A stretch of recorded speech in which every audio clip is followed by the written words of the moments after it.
Your faith and prayers have sustained me. What I hear most often as I travel the country are 5 words that never, ever fail to touch my heart.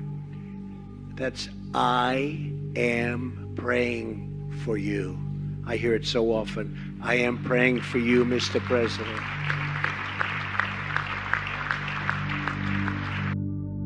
Most importantly, I brought my Bible.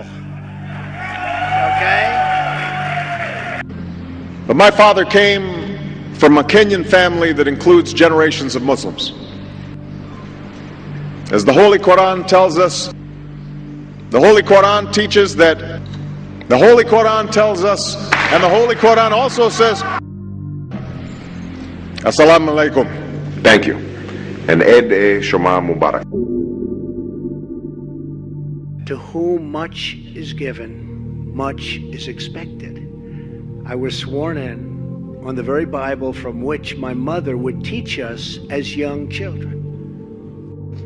My mother gave me this Bible, this very Bible, many years ago. And that faith lives on in my heart every single day. We are not just flesh and bone and blood. We are human beings with souls. Our republic was formed on the basis that freedom is not a gift from government, but that freedom is a gift from God.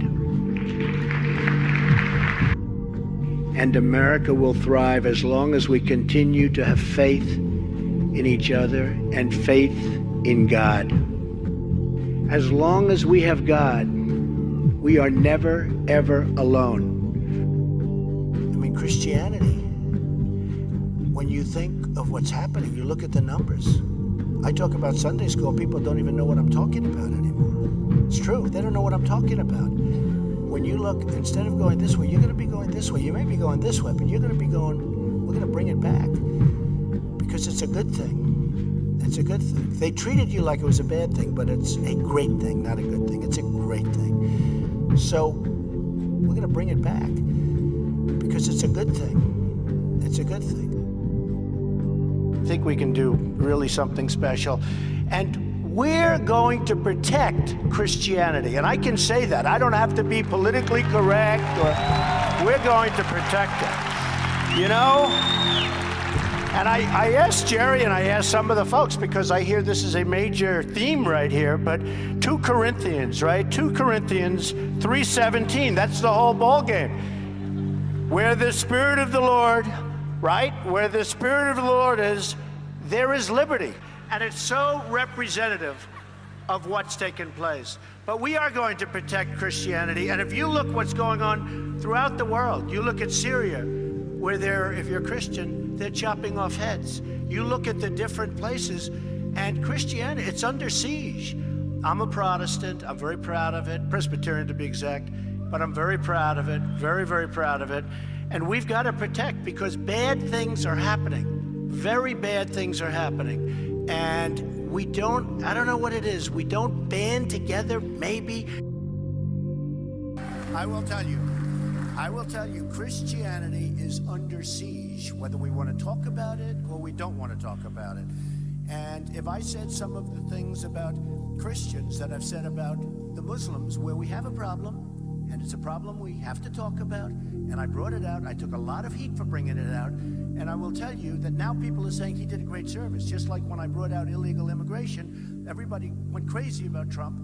How could he say that? And then about 2 weeks later, everyone's trying to say, well, you know, Trump's right, because they see the murder of Kate in San Francisco and Jamil in Los Angeles and so many others, the tremendous crime, and what it does to your economy. So I brought these things out. I feel I have an obligation to bring them out. You know, remember, I'm self-funding my campaign, so I don't have anybody speaking in my ear. So I just have to say this because, you know, I'm a true believer, and you're many true believers. I hope all. Is everybody a true believer in this room? But Christianity is under tremendous siege. And if I said that about Christians, I would have less backup than by saying it about Muslims. I had tremendous backup. Now everyone's saying, wow, it was such a great thing to say because now everybody's talking about it. I mean, people are flying planes into the World Trade Center. Let's talk about it. People are shooting in California. People are shooting in Paris. 130 people killed in Paris. Nobody wants to talk about it. We have a president that doesn't want to say radical Islamic terrorism. He doesn't want to talk about radical Islamic terror. He doesn't want to even mention it. It's like it doesn't exist. It exists. And I'll tell you something. If I said that about Christians, and if I said banned, I'm telling you, I would have had less difficulty. And that's pretty sad because we're Christians. I'm Protestant, I'm Presbyterian. Are you surprised to hear that? Yeah. I always like to bring my communion pictures along. Sometimes I'll bring a communion, but I didn't want to. I think you believe me, right? You've seen it. But the power of our group of people together. I mean, if you add it up, I was trying to do it the other day. I was with one of the great ministers. And I said, you know, if you think about this country, because now you're talking about men and women, you're talking about together. So the group is larger, Christians in this country is larger than men or women. And I said, how many Christians do you think?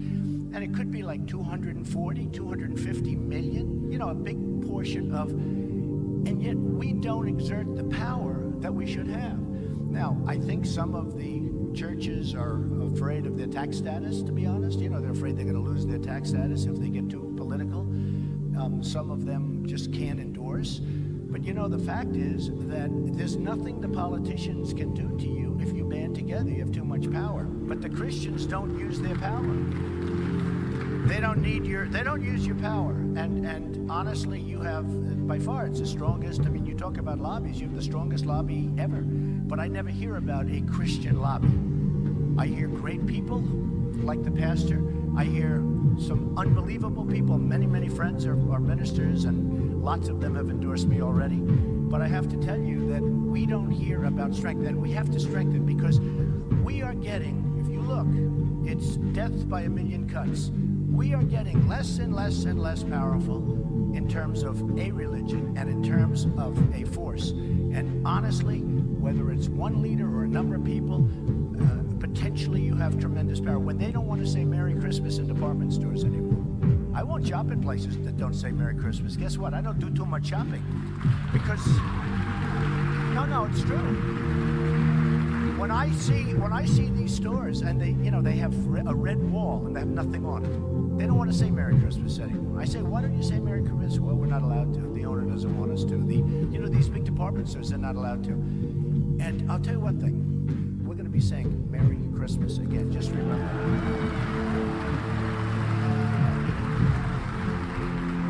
And by the way, Christianity will have power without having to form. Because if I'm there, you're going to have plenty of power. You don't need anybody else. You're going to have somebody representing you very, very well. Remember that. So it's an honor to be here, and I know you're packed, and they're having. For too long, politicians have tried, oh, have they tried, to centralize authority among the hands of a small few in our nation's capital. I see them all the time. Bureaucrats think they can run over your lives, overrule your values, meddle in your faith, and tell you how to live, what to say, and where to pray. But we know that parents, not bureaucrats, know best how to raise their children and create a thriving society.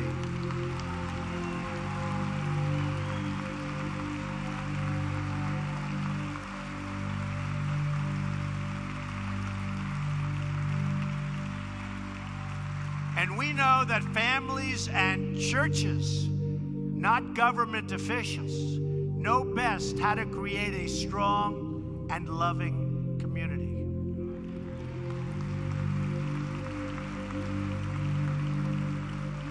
And above all else, we know this. In America, we don't worship government, we worship God.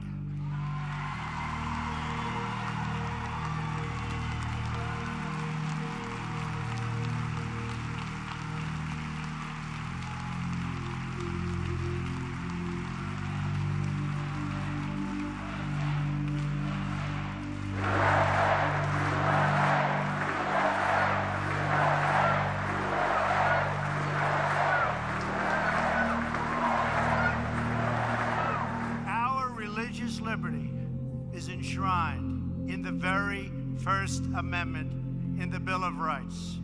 The American founders invoked our Creator 4 times in the Declaration of Independence. Benjamin Franklin reminded his colleagues at the Constitutional Convention to begin by bowing their heads in prayer.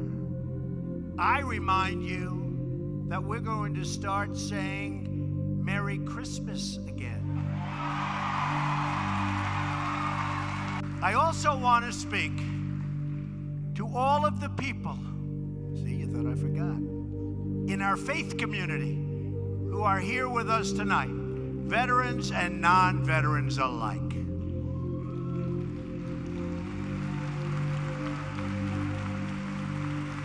You're never going to be forgotten.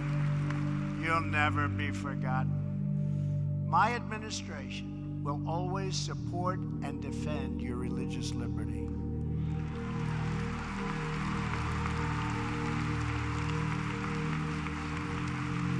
We don't want to see God forced out of the public square, driven out of our schools, or pushed out of our civic life. We want to see prayers before football games if they want to give prayers.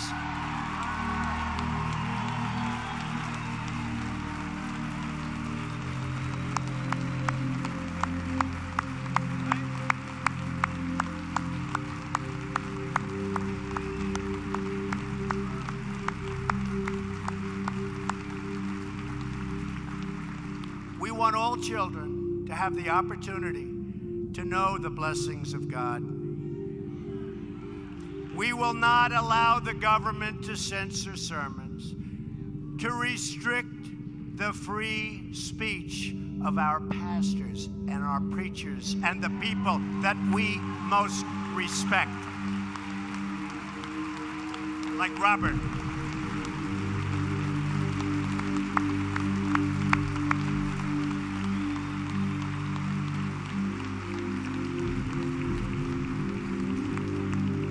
That is why, just as I promised Pastor Jeffress and other faith leaders, I just signed an executive order following, and this is something that makes me very happy and very proud, following through on my campaign pledge to stop the Johnson Amendment from interfering with your First Amendment rights.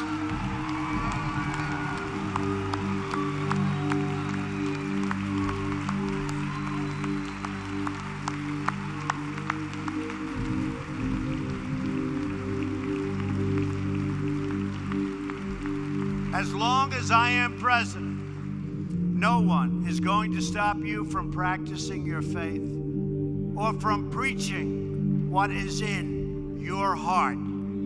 We want to hear him.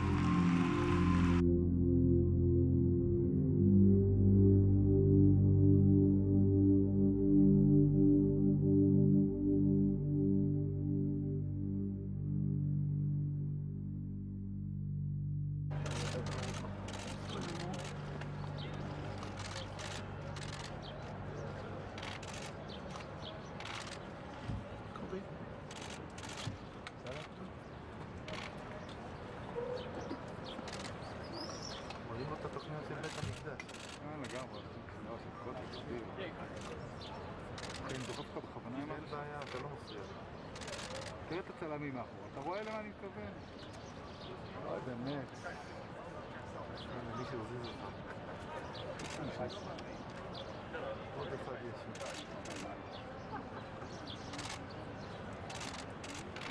הנה, הבנת, לא? כן, כן, כן.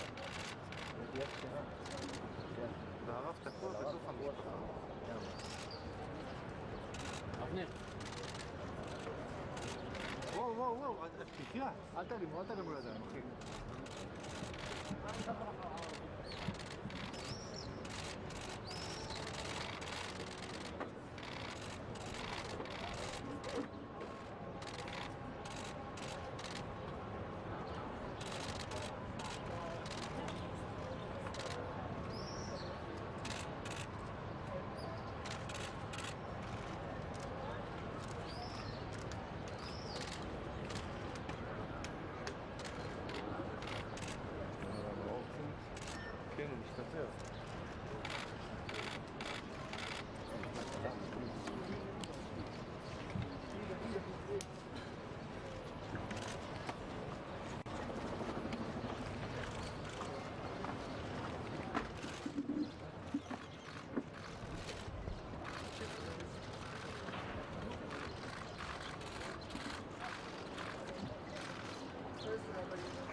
that.